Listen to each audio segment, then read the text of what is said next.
I started conducting because my mother told me when I was 15 that if I didn't play like Yasha Heifetz, I should be a conductor. So I said, okay, I'll be a conductor. And that's really the way it happened. And so um, Gregor Piatigorsky's son was a student at my military school, which was called Black Fox Military Institute, on the corner of Melrose and Wilcox. And his son apparently mentioned to his father that there was a violin student in at the military school, and I practiced the Mozart concerto. I played for Piatigorsky. He says, "You know, I'm going to send you to Tanglewood," and that's where I got the chance to play under Leonard Bernstein. And that's where I thought, well, I think I want to be a conductor.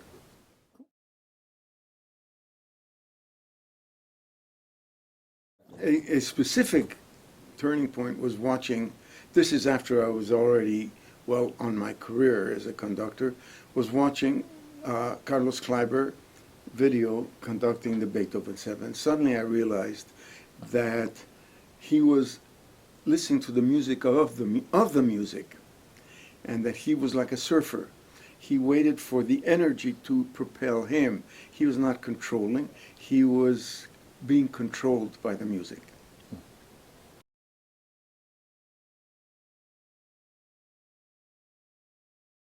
The best advice is to be nice to everybody, and to be don't create enemies by making egocentric mistakes, and to always try to learn from other musicians.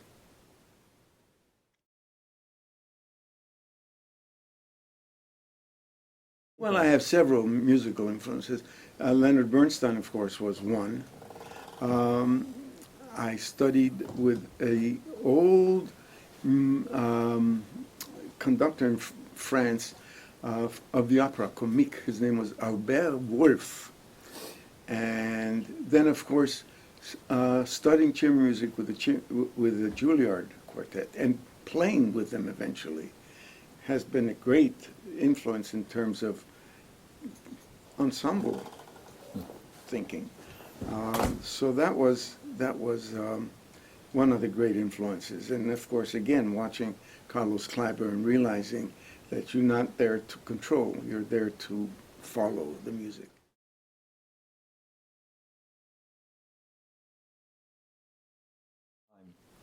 Well, I remember looking at my scores that I studied at Juilliard when I was enrolled there, and I would write things like, make sure to get this piano. And so eventually you get to believe in yourself. And right now my goal is to enjoy and to have the musicians enjoy as much as I do the work that we do together.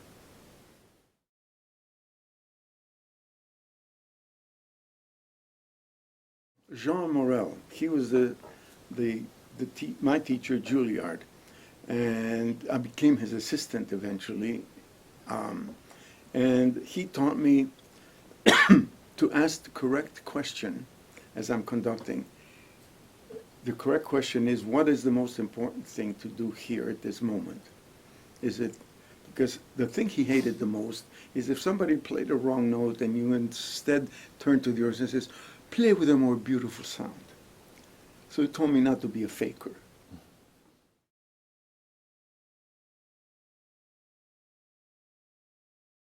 No, but I can tell you a horror story.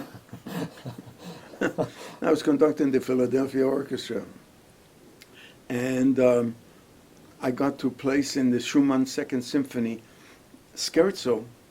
I couldn't get it. I couldn't get it.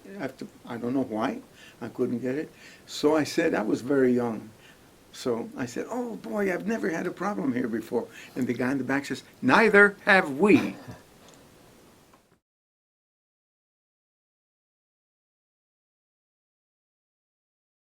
It all depends on the conductor, but some of them have weak egos, so they want to compensate for it. Other ones is common mistake is not knowing how to fix something, not realizing that they're to help the orchestra play better, not to get in the way.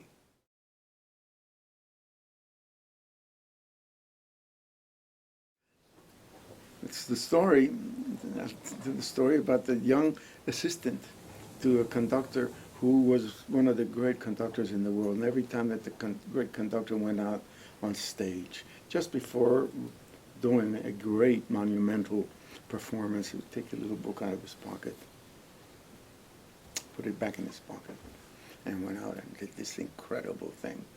And then one day, just before he goes out, he gets a heart attack. So this assistant quickly looks at the book, and the book says, violins to the left, cellos to the right. I had to know which way to look.